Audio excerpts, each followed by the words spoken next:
Hello there. Welcome to the Abridged online version of SDSU's Financial Education Peer Program. My name is Grace Calhoun, and I will be your financial education peer for this session, where we go over the topic of budgeting. Let's begin.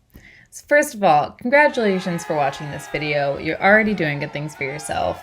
And second of all, let's go over what we're going to learn in today's video. In today's video, we're going to talk about 1. How to write SMART financial goals, and 2. How to write a basic budget. SMART goals are great for budgeting because they help give you direction for your money and finances. Starting with S, SMART goals are specific, measurable, achievable, relevant, and time-bound. A good example of a SMART goal is, I will save at least $80 a month to spend on utilities for the rest of my lease term. Or, I will save $300 a month to put towards paying off my student loans until I fully pay them off. A bad example of a SMART goal is, I want to save some money this year. Or, I want to pay off my student loans. Setting a SMART goal for budgeting helps focus your financial efforts, even if it does change over time. You're much more likely to follow a budget that has some type of SMART goal.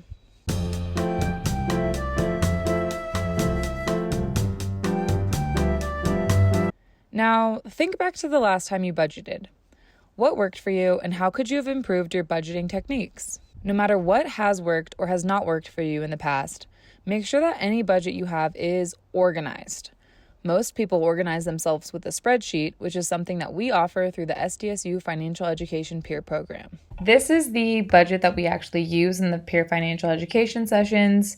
So if you ever request a one-on-one session with us, link right there, this is the budget that we would be using. So let's go ahead and dive in.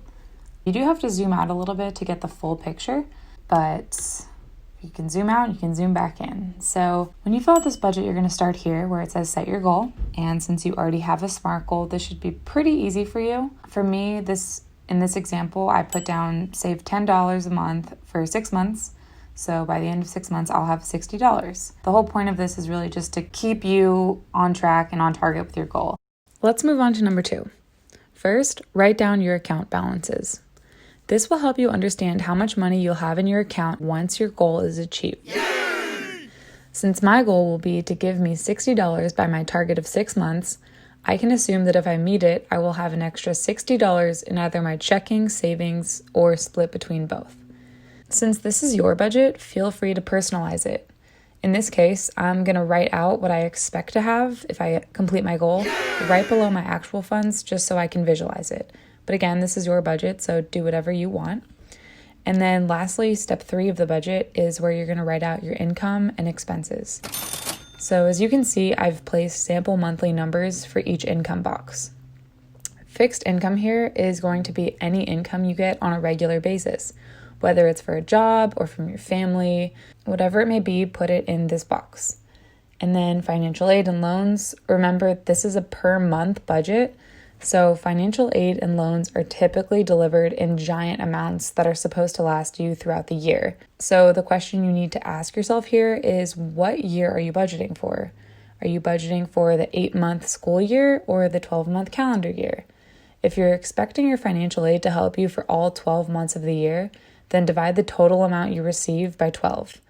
To divide your income using Excel, although this is technically Google Sheets, click the FX bar and write equals, and then the amount of money divided by the amount of months. If you know that you have a paid summer job lined up and you're going to be living with your parents over the summertime, maybe you won't need the financial aid money to see you through the whole calendar year, in which case you can divide your loans and grants and scholarships by 8 because of the 8-month school year.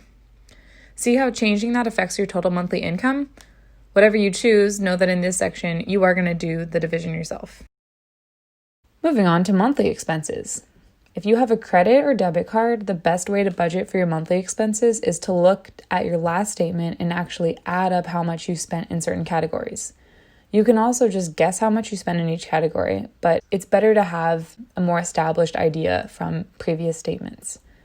Finally, semester expenses. So unlike the monthly income column, once you add in semester expenses, the per month total will be calculated for you. Again, since this is your budget, you can change anything you want. We have transportation listed here as a semester expense in case you buy a trolley pass, but maybe you don't have that and instead use rideshare services a lot, and so you can adjust your budget to reflect that. Once you have everything that you make and spend filled out, you've got your budget. From here, you can adjust your goal or spending to stay on the smart side of finances. After you budget, if you find that your financials will not realistically serve you as an SDSU student, please contact SDSU Financial Aid and Scholarships to get help with securing additional assistance. Additionally, if your economic or housing situation needs immediate assistance, for example, are you only eating food once a day because you don't have enough money to buy food? Or are you struggling to find a safe and stable place to sleep? If this is the case, please contact the SDSU Economic Crisis Response Team immediately at sdsu.edu/ECRT. Okay, so that's it for Budgeting 101. Thank you so much for watching this video. If you have any more questions, do not hesitate to request a one-on-one peer financial education session. The link is at the end of this video.